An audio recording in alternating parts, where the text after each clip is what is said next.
Okay, hello class. Today, the first part of class, we're just going to be finishing up period 4, unit 4, and then starting on period 5. Does anyone have any questions before we start regarding what we learned last week?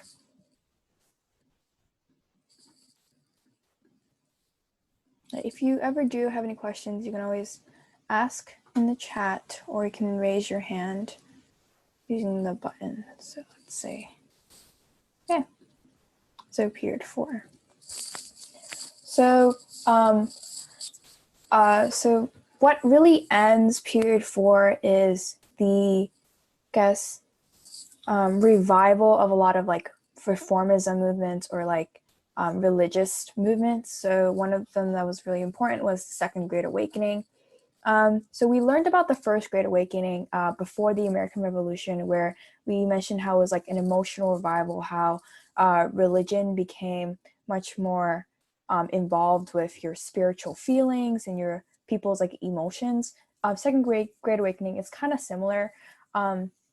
So we first had, the American Revolution led to a decline of the First Great Awakening, since, many of the, former colonists, or many of the colonists, spent much more time, and much more attention on building their country and, making sure that they had a good platform or a foundation for, for government or for, local representatives, just, things that you start a country with.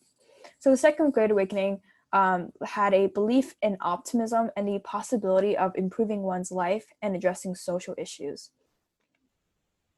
There's also this emphasis on perfectionism, where many Americans now had this faith in humanity that we are able to do good under our free will, under our freedom of speech, under, our freedom to practice religion. Humanity can do good, and we should do good to further society. What is different from, I guess, the Second Great Awakening from the First Great Awakening is that Second Great Awakening focused a lot more on salvation by institutions. So what that means is that many Americans during the Second Great Awakening look towards institutions and the government, or or churches, or religious institutions, organizations, to create actual like political reform and create policies that would benefit Americans and benefit society, or just make advancements in society. The Second Great Awakening, what is also different is that there was the image of a merciful God. Contrasting what we have in like the First Great Awakening, we mentioned in our lesson that during that time, many people thought that God wasn't merciful, and that you had to redeem yourself, or like prove yourself to go to, I guess, like heaven, or like prevent going to purgatory or hell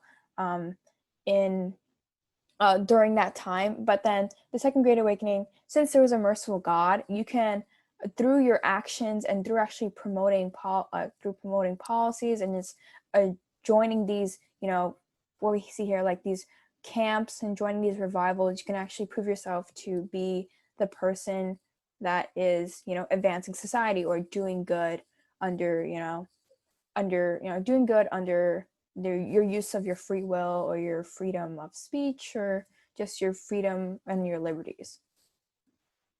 So the effects of the Second Great Awakening, they were really substantial. I think it was much greater than the First Great Awakening, because one, we have Christianity really spreading in many African American communities. So since this is like antebellum South, and this is still pre-Civil War, many African Americans weren't free, and they were actually slaves in the South. So Christianity spreading to African American communities kind of provided them, united many African communities, since many were, many African Americans were displaced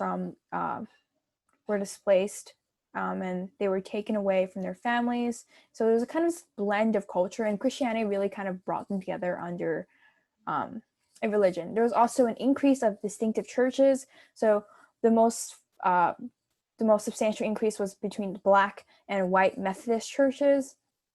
And again, Christianity in this Second Great Awakening really allowed for people to unify, or people to organize under church, or just to practice your religion. And it was the Second Great Awakening, since it was an emphasis on, people doing good, humanity doing good to advance society. There was inspiration for many reform movements, which we'll talk about later.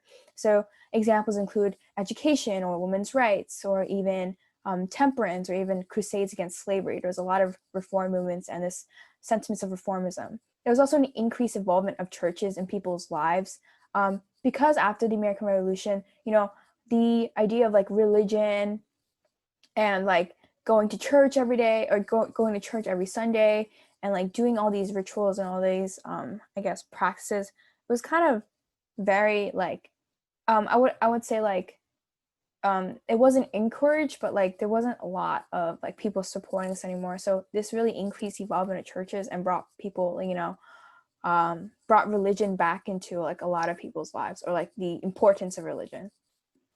So then we're going to talk about reformism. So some reform movements that were really big during the antebellum South and just right before the Civil War, we have education.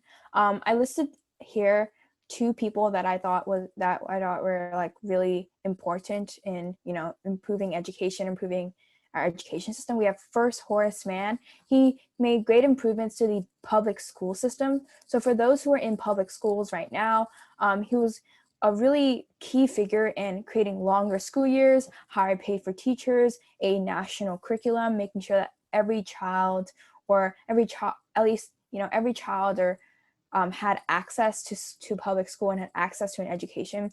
We also have Emma Willard. She was one of the first people to actually fight, or actually try to improve the women's rights to education. So many of I guess schools for women, since like they were divided between men and women, right? Many schools for women usually ended after they learned, how to sew, or how to do specific chores for the household. And women couldn't really achieve a higher education, or they couldn't really look forward to like studying things like some of like science or engineering, even like medicine, stuff like that. So Emma Willard really kind of was a key figure in leading this movement so that women can, earn a higher education, eventually get degrees in college.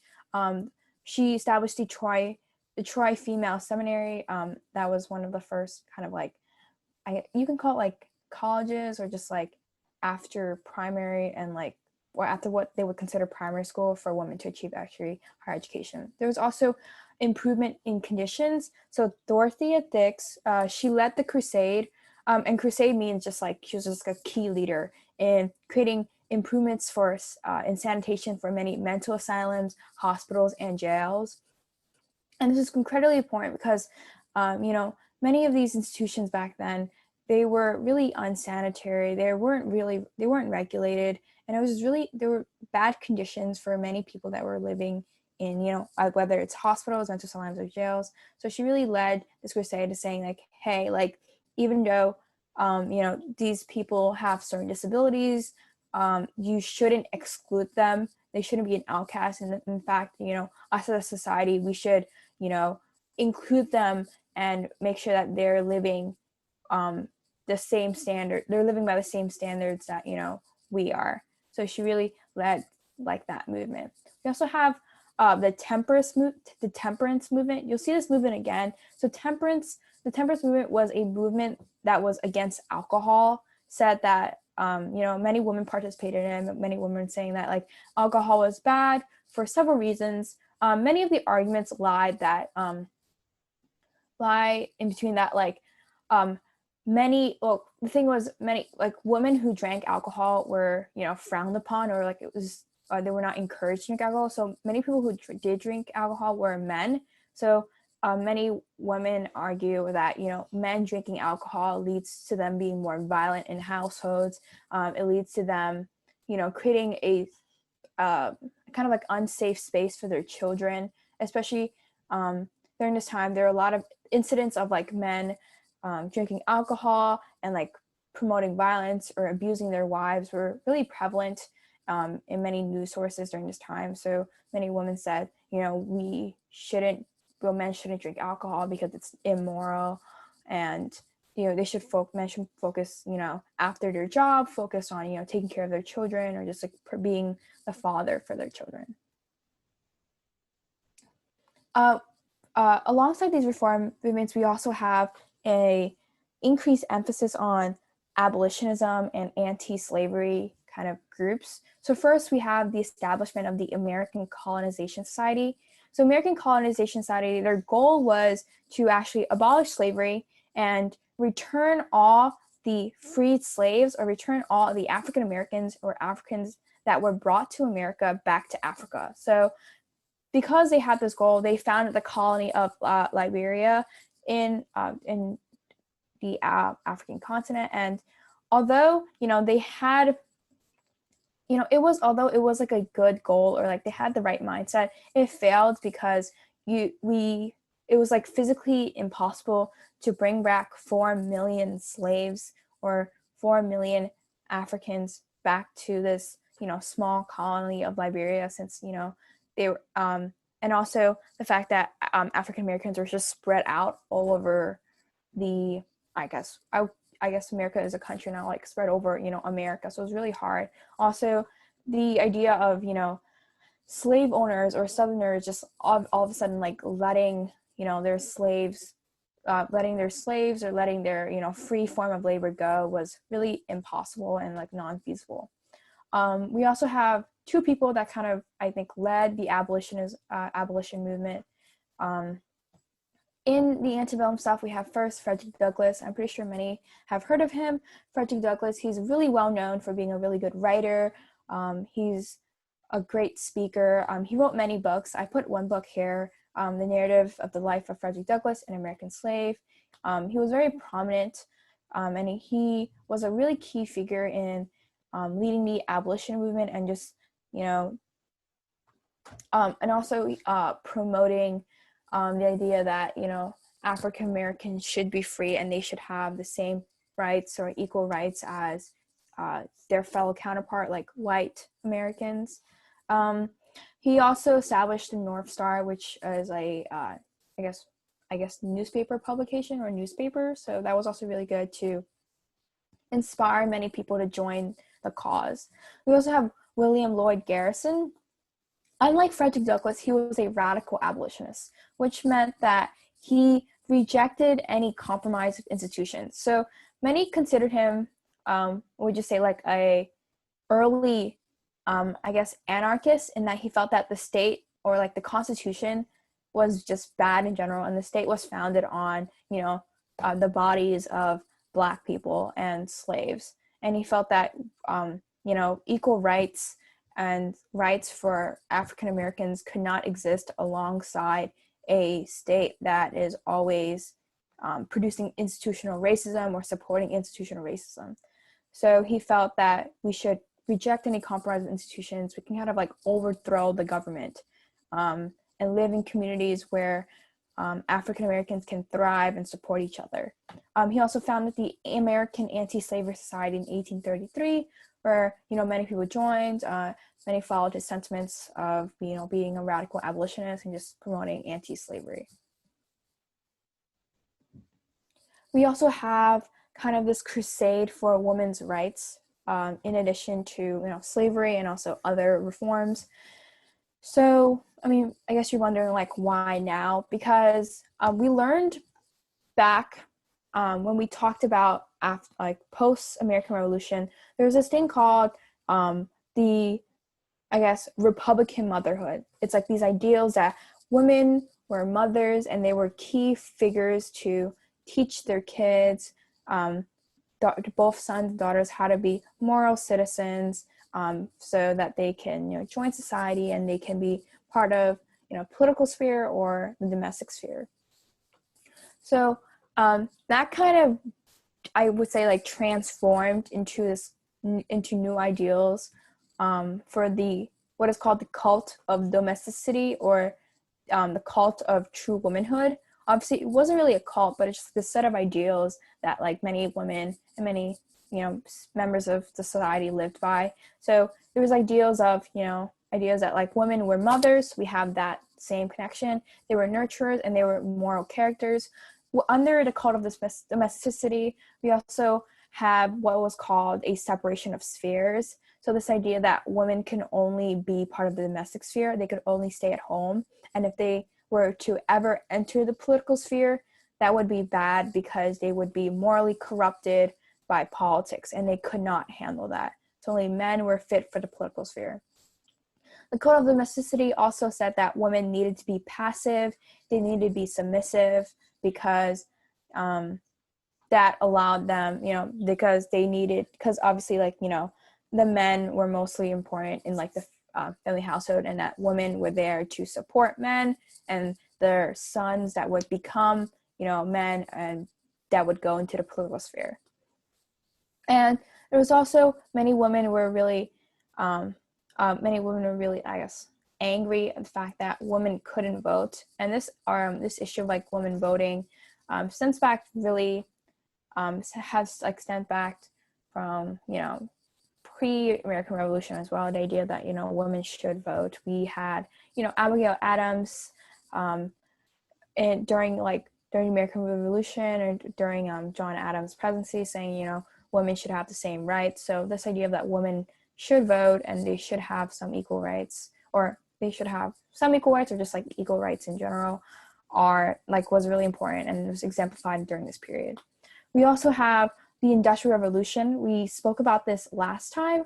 We spoke about how there are like these revolutionary changes in both industry, commerce, agriculture, transportation, communication.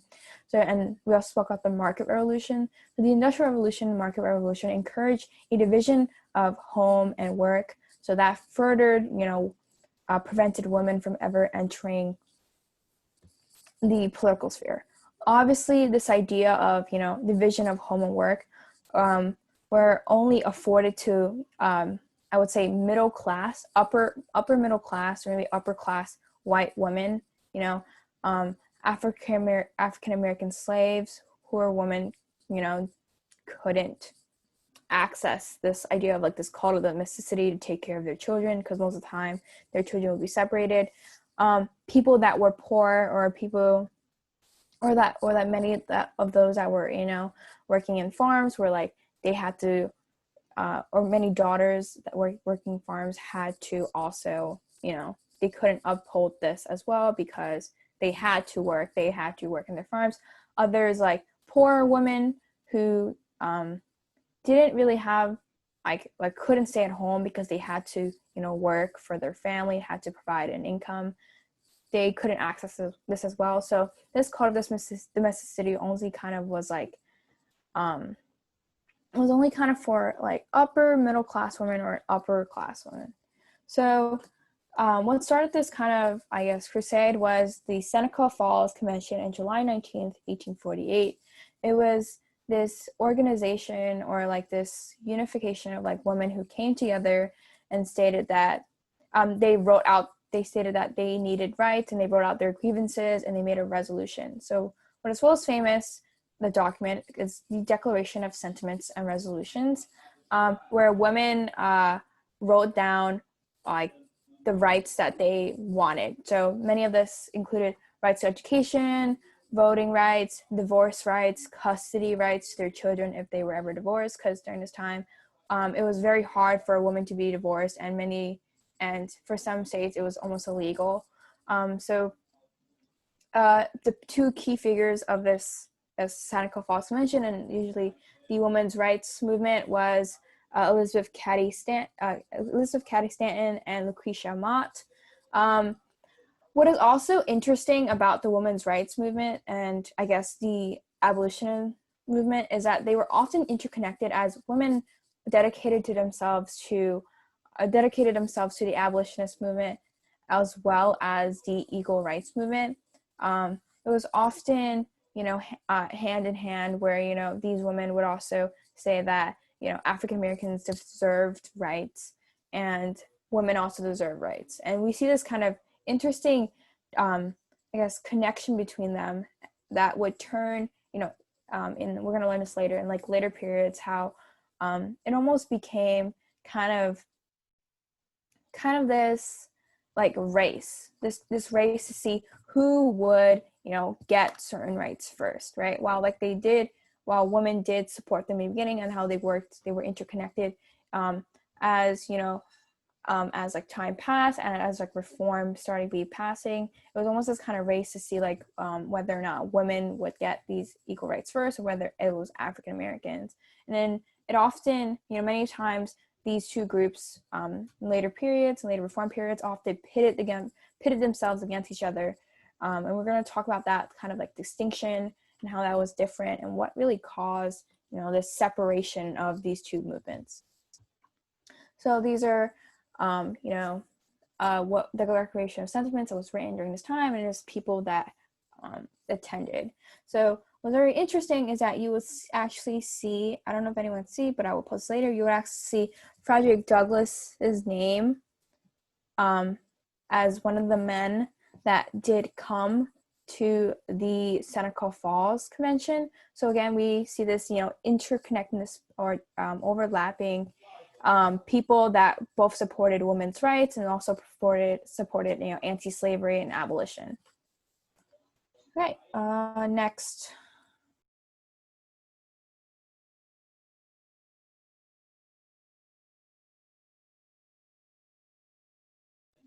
Okay.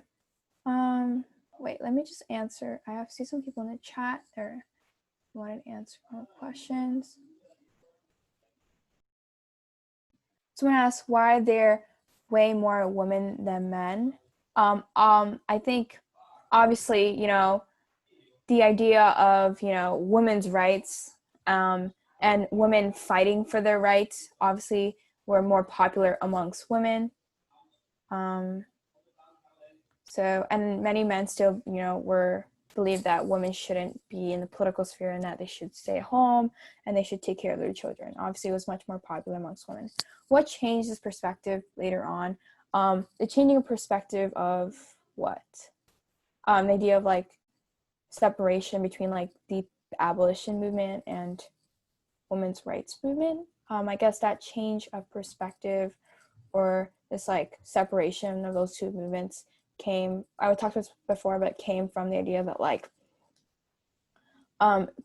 both groups wanted certain rights, and it was kind of like this fight to the bottom or this race to the bottom to see which group got those rights first. And then obviously which groups got those rights first, obviously we know that, you know, post Civil War, African Americans were emancipated, like slaves were free, like there were no kind of slaves were free, and so they got those certain rights, but then women's rights doesn't like the right for women to vote or the right for women to attain education went on much later. So I guess it was like women who advocated for abolition, advocated for anti-slavery rights, kind of I kind of said that women should also like retrieve certain rights as well. Romanticism. So we talked about reformism movements and the Second Great Awakening. So I would say that Romanticism happened during this time period as well, after the Second Great Awakening. And Romanticism was a really big focus on emotion and spiritual feeling, especially with nature, because many romanticists felt that society, political parties, industry, or urbanization were really bad, as it corrupted the individual. It made the individual focus too much on politics, and we needed to focus more on nature and how we were able to revive from nature. So we see within Romanticism, we see this movement also rising called Transcendentalism. Many of the key figures here were Ralph Waldo Emerson, Henry David Thoreau, Margaret Fuller, where they believed that nature was really key for this revival, and that God is in every individual and thing, and God is the strongest in nature, or in nature, it was able to be free from, you know, all this corruption, and was able to actually experience life, life and land, and just see nature for themselves. We also have the establishment of the Hudson River School. So we see this painting to your right. That is a painting by one of the artists. There are two more. And the Hudson River School became America's first school of native art, where it emphasized the beauty of landscape and nature and portrayed, the American West, or unsettled land, as really beautiful and very majestic. So those are two pictures.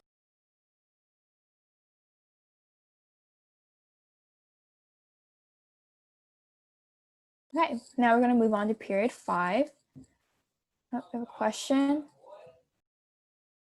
Andrew said who drew it. I'm going to put the artist and more pictures at the end.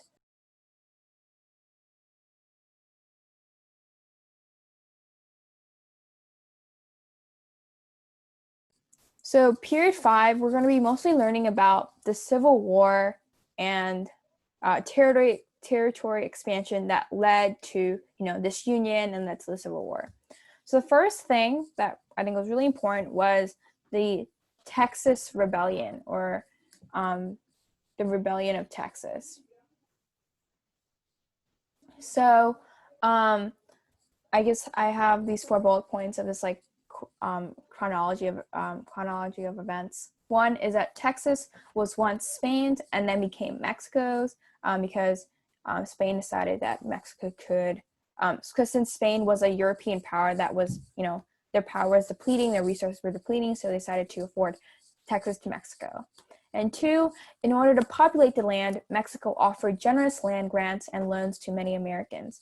In return, settlers had to become citizens and convert to Catholicism, so Roman Catholicism, where, that was a religion that Spain practiced.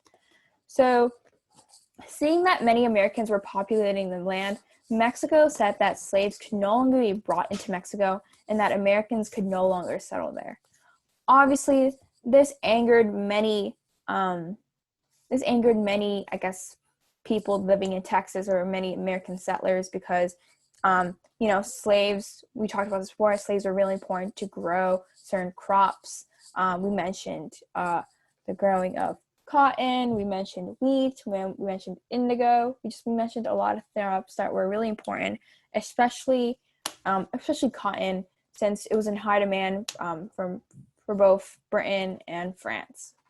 So because of this, on March 2nd, 1836, Texas rebelled and declared their independence. So in the chart here, we see Texas annexation. Oh, we're going to talk about Texas annexation later, but we see this kind of red area. That was the general area of Texas. Okay. Next.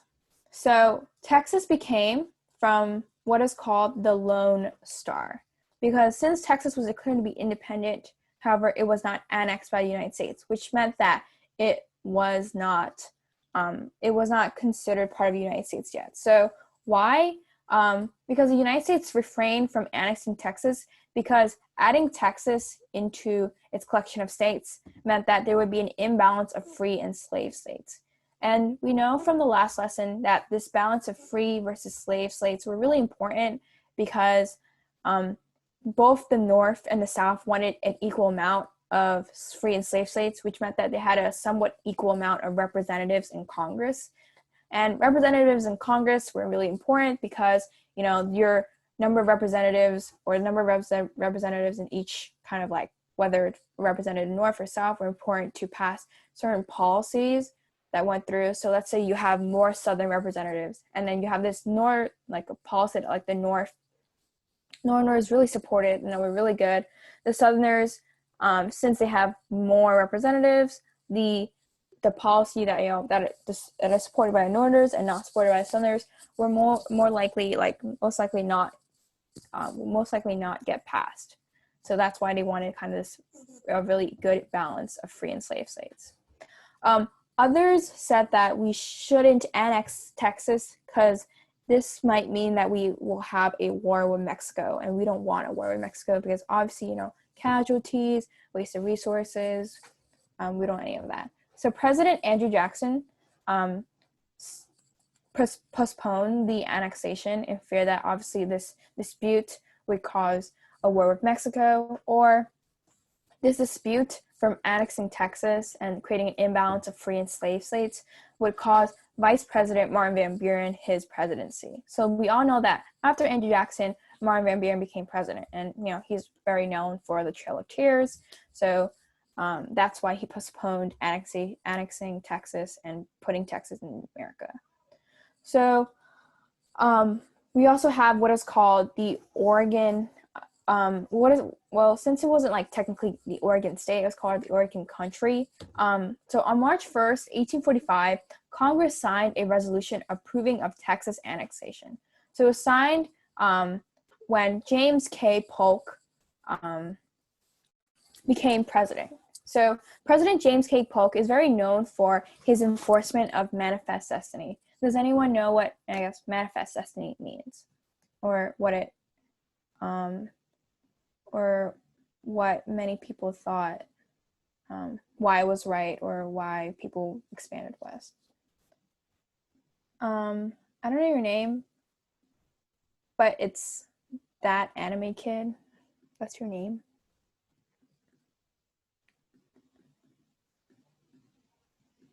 Yeah, that is right, Helena. So Helena wrote this doctrine or belief that the expansion of the U.S. throughout American continent was both justified and inevitable. That is right. So the idea that that Americans' ability, or Americans had the right to settle west or to expand because God given them the right to expand, or God told them that they could expand west, right? And it's the idea that because these lands were going to be settled on, inevitably Americans, since we're the closest and we're the chosen ones by God, we should be the ones to settle this land, right? So since James K. Polk enforced this idea or this doctrine of manifest destiny, he really wanted the Oregon Country. So the Oregon Country is this kind of, it's the yellow part of land.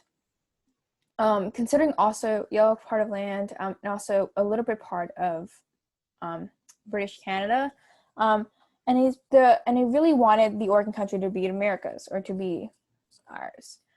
So why the Oregon Country was really important, as it had what is called Willamette Valley, and there's numerous resources, numerous soils, a lot of land, so a lot of things that that could be beneficial to the United States. But the thing about that was it was shared between Britain and America. And the conflict lied in that many settlers really wanted to go west to expand. They wanted to cross the area that was controlled by Great Britain. And obviously, this conflict, many settlers said we should go to war. Others, said we shouldn't because, it's a waste of resources. So to prevent the conflict, James K. Polk signed a treaty to split the Oregon Country from the 49th parallel. So if you see the treaty line of 1846, right, everything that is above, right, that area of treaty line 1846 were Britain's, and then we took what is below, down there. So obviously, this area of the Oregon Country is very famous for what was called the Oregon Trail, where these numerous amount of settlers or Americans moved west to settle on land. So we're going back, and we realized, and we learned that James K. Polk and Congress decided to annex Texas. Obviously, this made Mexico very, very angry, alongside the fact that Polk said, Polk supported Texas claiming the river of Rio Grande, and I'll show you a picture later, as the southwest border. So they took more land, they claimed, a river, of that river boundary as land. And that obviously angered Mexico more. So in 1825 to 1846, Mexico ambushed U.S. soldiers in the region of Rio Grande. I think the approximate number of people that died were 11 soldiers, 11 people. So on May 13th, because of this ambush, 1846, Polk said, obviously, this was an infringement on U.S. sovereignty, so the United States declared war. And, generals that really fought in this war, we have Zachary Taylor, Winfield Scott, that conquered Mexico. Colonel Stephen W. Kearny captured Santa Fe, New Mexico, and California. Ultimately, the war was looking really good on our side because we were obviously a bigger, a country that had more resources. We were very industrialized. We had, transportation, and we had the population. So on February 2nd, 1848, the Treaty of Guadalupe Hidalgo ended the war. And the Treaty of Guadalupe Hidalgo had several, planks. So here is, you see this Rio Grande territory, like that river, right? Texas, claimed that, or Polk said, that territory was Texas, and obviously Mexico was really upset about that. And that anger to cause the war. So the Treaty of Guadalupe Hidalgo. So the first plank was that U.S. obtained the New Mexico area. So while New Mexico now is a state, the New Mexico area back then were numerous states, included Arizona, Utah, Nevada, and California. You see this kind of this like darker gray. You can read the key, or it's like Mexico secession. So it's that dark gray with Utah, Arizona, Nevada, California, some part of New Mexico, and some part of Colorado. Next, Mexico also accepted the Rio Grande River, that part, as your border. We also made what is the Gadsden Purchase. Obviously, this wasn't in the Guadalupe Hidalgo, but it was also like an addition. Basically gave America the right to use the southern portion of New Mexico, so right there is the darkest part, to make railroads connecting Houston, Texas to LA, California. So we obviously obtained a lot of territory from the Mexico War. So that was really good for Polk's presidency, and really good for people who wanted to move west. Okay, next. So we also have, after obtaining California, we also, we're going to be learning about like this kind of like an overview of how California became a state.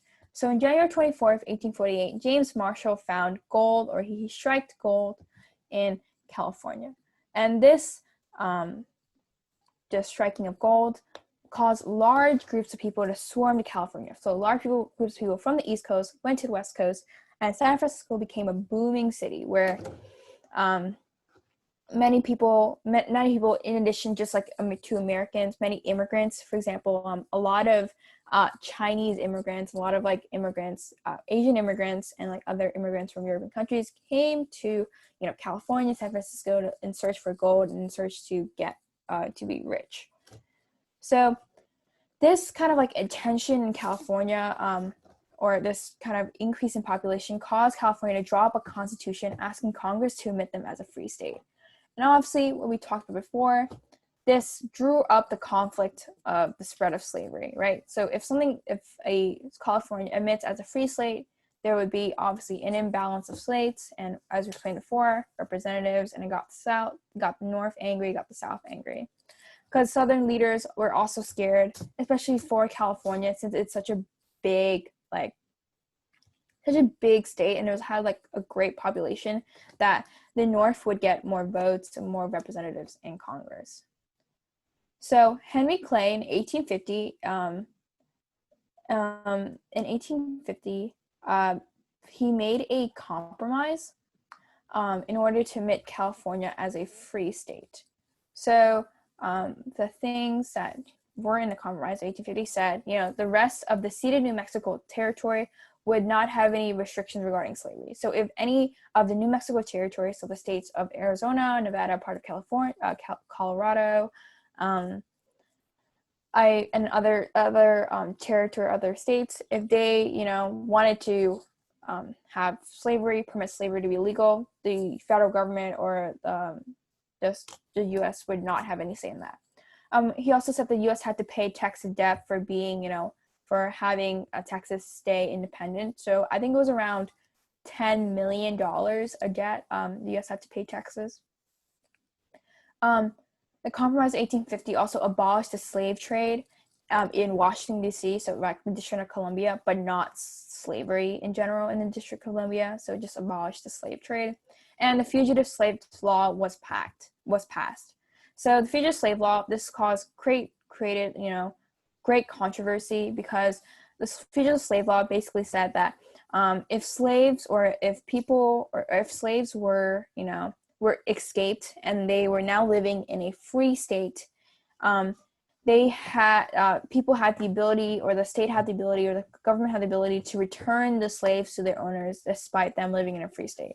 So obviously this intensified anti-slavery sentiments and expansion sentiments, because Northerners were really upset and angry, because especially since many of the abolitionists were part of like the North Territory and the northern states and the East Coast.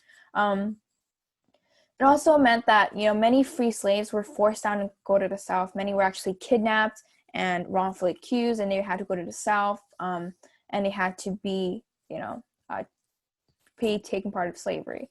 It has also meant that the federal government were now in charge. The federal government was now in charge of regulating, finding, and returning slaves. So this gave them like another kind of like responsibility, and furthered their, involvement in North versus South disputes. We also have what was called the Dred Scott case, that also became really important in terms of why the Civil War started. So we have the causes. So here's kind of this timeline. So the one thing, Dred Scott was a slave that belonged to John Emerson. Emerson took Scott to Illinois, which was a free state, and then to Wisconsin, which was another free state, and they basically traveled in many different states, right? Mostly free. So when Emerson died, Scott returned to Missouri. So we know that Missouri was a slave state due to the Missouri Compromise, right? That part of section Missouri was an exception from the parallel line. And Scott sued for his freedom, stating that he was free because he lived in multiple free states. In 1857, Roger Taney, the Supreme Court justice at the time, made a decision, and he stated that slaves, or even free Black people or free African Americans, were not citizens in the political community. He mentioned that slaves were considered what is called chattel property. So even if they moved to any territory, they were still property. Obviously, these are very, obviously, what we consider now, these are very racist, I guess. This was a racist decision, and obviously is really was skewed towards, the southern states and southern rights.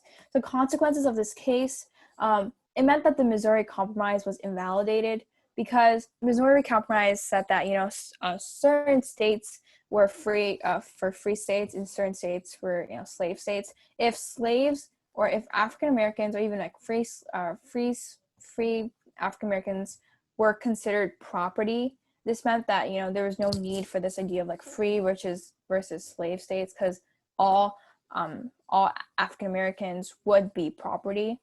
And another consequence of this were that now Southerners really believed that the Constitution safeguarded slavery, and that the federal government or that the Supreme Court justices supported slavery. And 3, Republicans also felt invalidated, and much of their policies became invalidated, because many Republicans during this time, many Republicans were Northerners, so many of during this time, they wanted to prevent the expansion of slavery.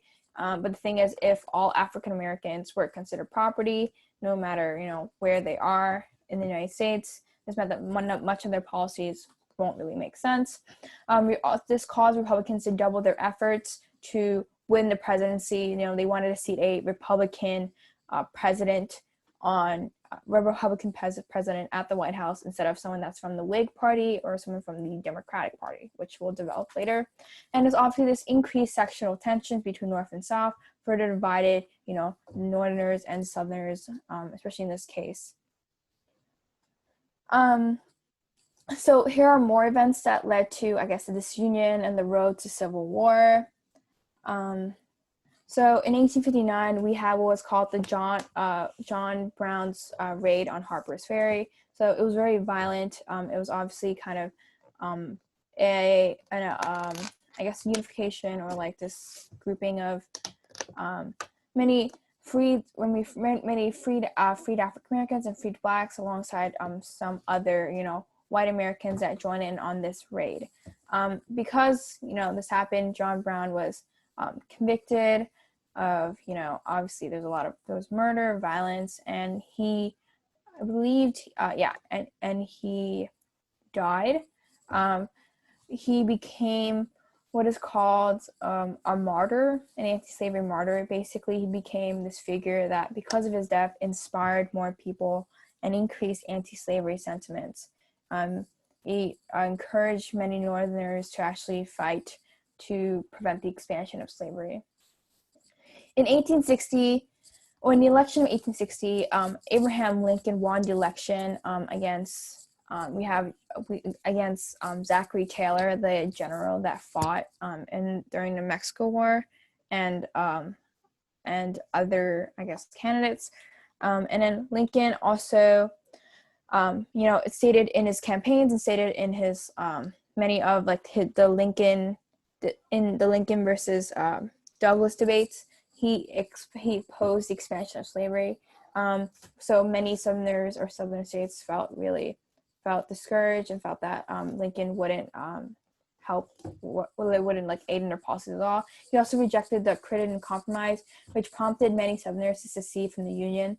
So the Crittenden Compromise basically said that we should extend the Missouri Compromise line west.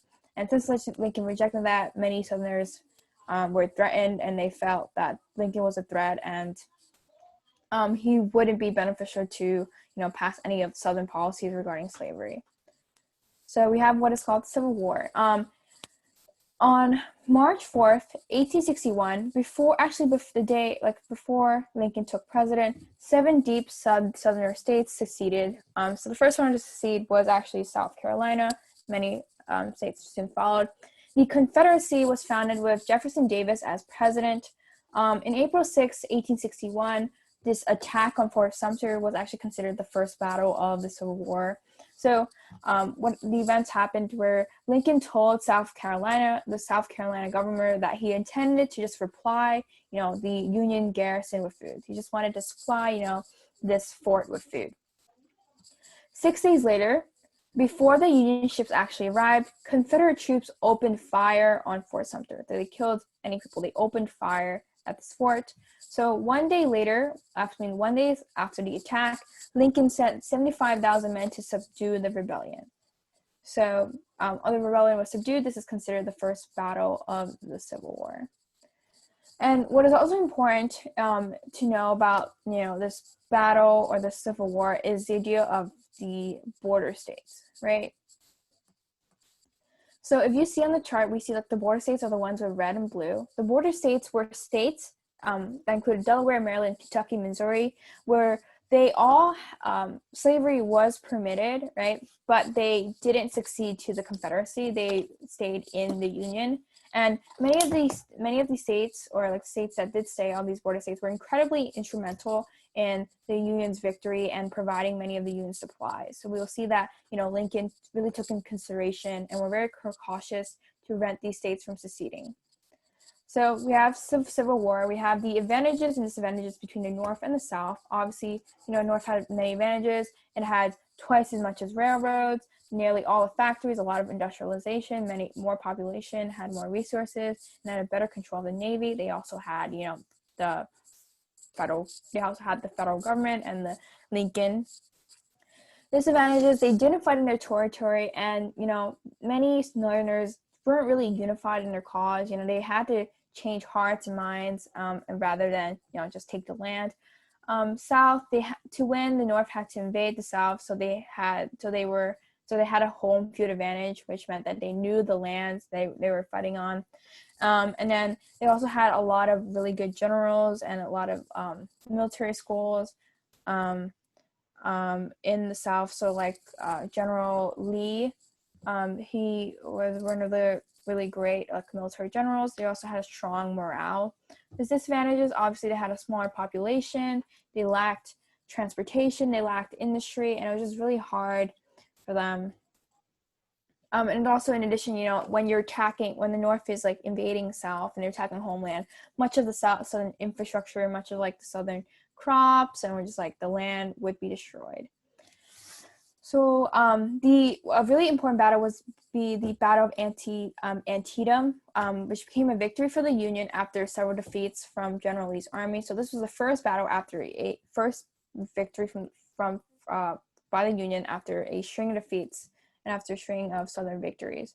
So July 1st, 1863, in the Third Year War, Abraham Lincoln declared that all slaves that were in the states who rebelled, so that were part of the Confederacy, were now free. So this meant that he was very cautious because he still wanted the border states to, you know, remain in the Union. So he didn't mention, you know, the states that were in the Union, only the states that were part of the Confederacy, and those who rebelled, all those slaves were now free. Obviously, many consequences to strengthen the Union cause. Britain and France were now supporting the Union, and it also permitted free African Americans to fight alongside Union and go with Union troops. So during this time, since you know, most of the southern states seceded and they were no longer part of the government and nor had any representatives in our Congress, the Republican Congress passed many laws or many policies that were really beneficial and that you know were prevented because of many like Southern representatives. So stuff like the Homestead Act passed in 1862. It granted settlers free tract of land and opened Great Plains settlers for more settlement. The Memorial Land Grant College Act in 1862, it gave 30,000 acres of land per member of Congress from each state, and the lands were created lands and funds created colleges for agriculture, medicine, and engineering, basically a lot of advancements in education. In 1862, the Pacific Railroad Act was also passed. It established a transcontinental railroad, creating revolutionary changes in transportation as well as communication.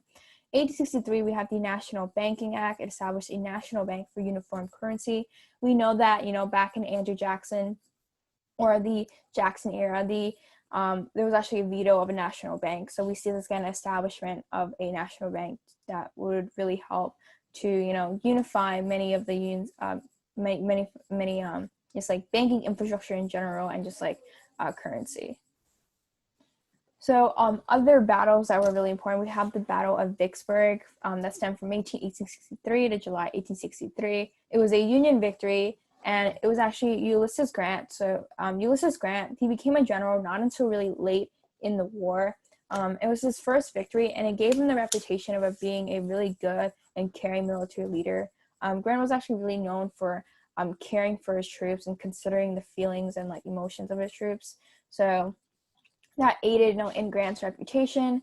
So Grant's army surrounded Confederate troops and cut off their supplies. They also took control of Mississippi River, splitting the South. Daphne said, "I thought he was also a president." Yes, he became a president because of this good reputation, because of being a hero of war.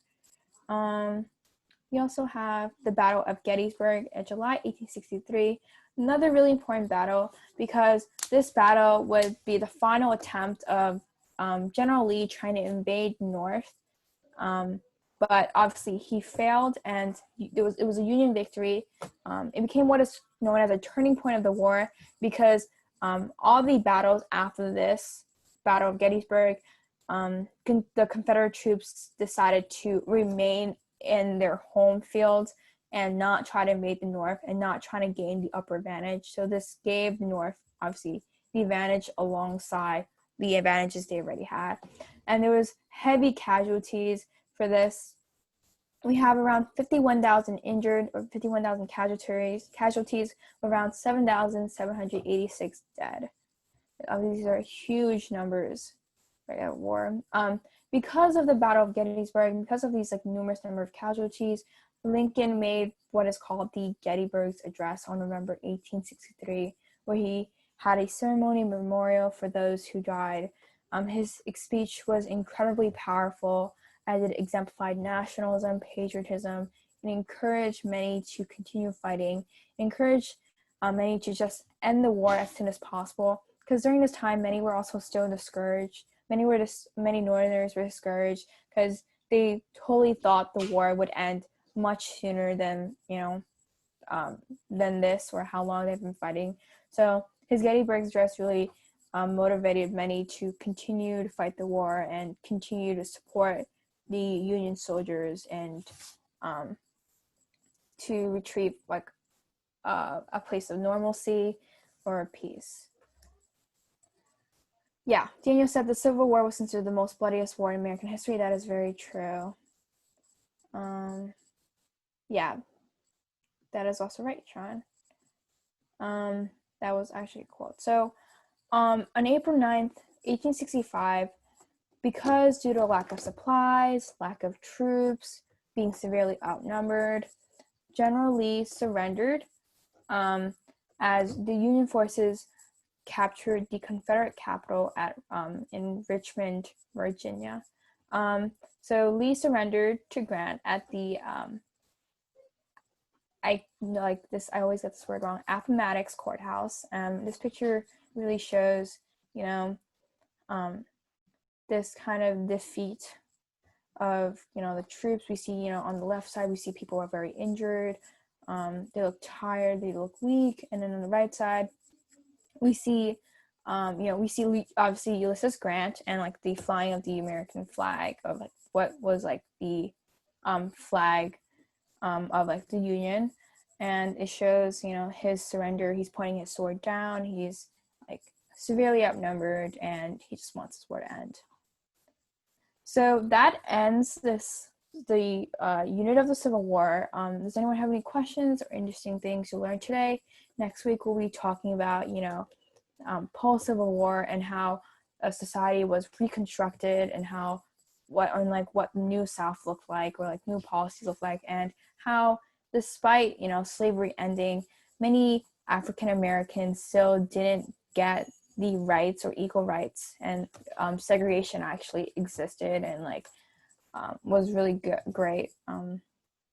It was really great, as in like really big, or expanded in the South. It made a great impact on the African community. Why did they want war? Just to stop slavery? Cindy asked, why did they want war? Just to stop slavery? I think it wasn't just, I think the Civil War happened for like a numerous number of reasons. I think, during this time, it wasn't the goals of many Republicans, already Northerners, weren't to stop slavery. Much of like what Lincoln really supported in the beginning of the war, or like in the beginning of his presidency, was to prevent the expansion of slavery. So it then turned like this, preventing expansion of slavery. Obviously that didn't happen, since we gained a lot of territory, and there are states that wanted to be slave states. So this expansion of territory, because the war happened, and because the Civil War happened, and like there was numerous fights, Abraham Lincoln, towards the end of his first presidency and the beginning of his second presidency, he, for the first time he said, or for the first time as much of president, he said that we should just stop, we should just prevent slavery in general, or just end slavery in general. So Daniel also said the main reason was to keep the Union together. Yes, that was, so Abraham Lincoln, or officially like many Northerners, they didn't want, I guess, they didn't want disunion, so that was also like another reason why, like, it was like a motivation to fight in the Civil War, like to prevent the Civil War. But obviously that didn't happen, since there was, despite several compromises, the war still happened. Does anyone have any more questions? Ethan, you have a question?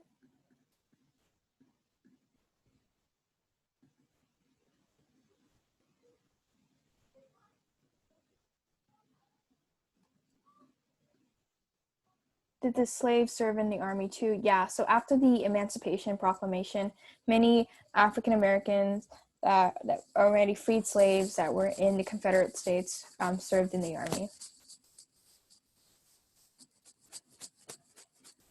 Yeah, you can totally do more research in this. There's a lot. Obviously, even though they did serve in the army, there were still what was called, like, there were segregated camps and there were segregated barracks. So they weren't, they weren't like the conditions within like the army or weren't really equal between white Americans and African Americans.